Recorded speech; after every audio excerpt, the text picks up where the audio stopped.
নমস্কার, কেমন আছেন সবাই? আশা করি সবাই খুব ভালো আছেন। ব্যানার্জি রান্নাঘরের আরেকটি পর্বে আপনাদেরকে স্বাগত জানাই।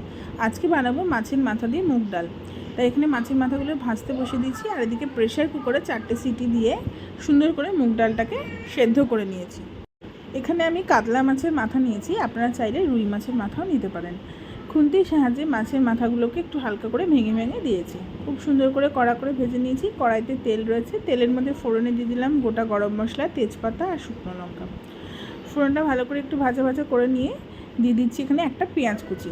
এবার পেঁয়াজটাকে ভালো করে ভেজে নেব। এই সমস্ত ডালগুলো খেতে কিন্তু মাঝে মাঝে খুবই ভালোই লাগে।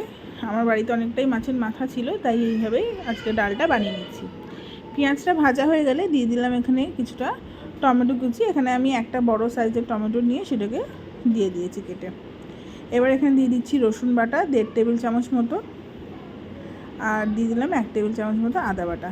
দিয়ে সুন্দর করে এবার আদা রসুনটাকে পেঁয়াজের সাথে খুব ভালো করে কষিয়ে নেব, যাতে আদা রসুনের কোনো কাঁচা গন্ধ না থাকে। আর এখানে দিয়ে দিচ্ছি 1 টেবিল চামচের মতো কাঁচা লঙ্কা বাটা। দিয়ে সমস্ত মশলাগুলোকে কষিয়ে নিচ্ছি, তেল ছেড়ে গেছে। এবার দিয়ে দেবো কিছুটা গুঁড়ো মশলা। দিয়ে দিলাম 1 টেবিল চামচ মতো জিরে গুঁড়ো, দিয়ে দিচ্ছি পরিমাণ মতো হলুদ গুঁড়ো। দিয়ে আবার একটু ভালো করে নাড়িয়ে চাড়িয়ে দিলাম, দেখতেই পাচ্ছেন।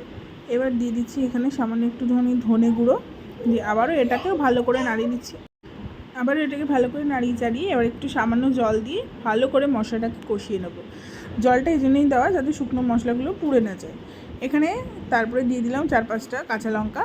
এবার যে মাছের মাথাগুলোকে ভেজে রেখেছিলাম সেই মাছের মাথাগুলোকে দিয়ে এবার সুন্দর করে মশলার সঙ্গে কষিয়ে নেব। আর খুন্তির সাহায্যে মাছের মাথাগুলো একটু ভেঙে ভেঙে দেবো, যাতে সুন্দরভাবে পুরোটা ডালের মধ্যেই মাছের মাথার ফ্লেভারটা ঢুকে যায়। সুন্দর করে মাছের মাথাটা মশলার সঙ্গে কষানো হয়ে গেছে, দেখতেই পাচ্ছেন। এবার আমি ডালের মধ্যে জল দিয়ে ডালটাকে একটু পাতলা করে গুলে নিয়েছি।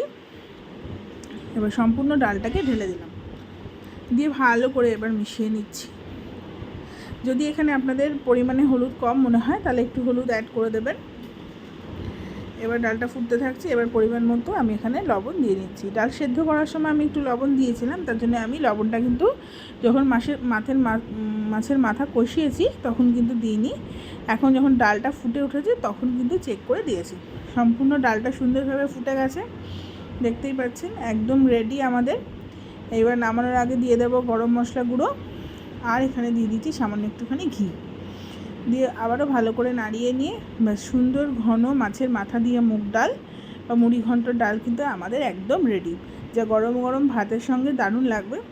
দিয়ে আমার একটা বন্ধুর আইবুড়ো ভাত দিয়েছিলাম, সেখানে এই আইটেমটা রান্না করেছিলাম, যার ভিডিও অলরেডি আমি দিয়ে দিয়েছি আমার চ্যানেলে, আপনারা চাইলে দেখে নিতে পারেন। আপনাদের কেমন লাগলো রান্নাটা অবশ্যই জানাবেন, লাইক করবেন, শেয়ার করবেন।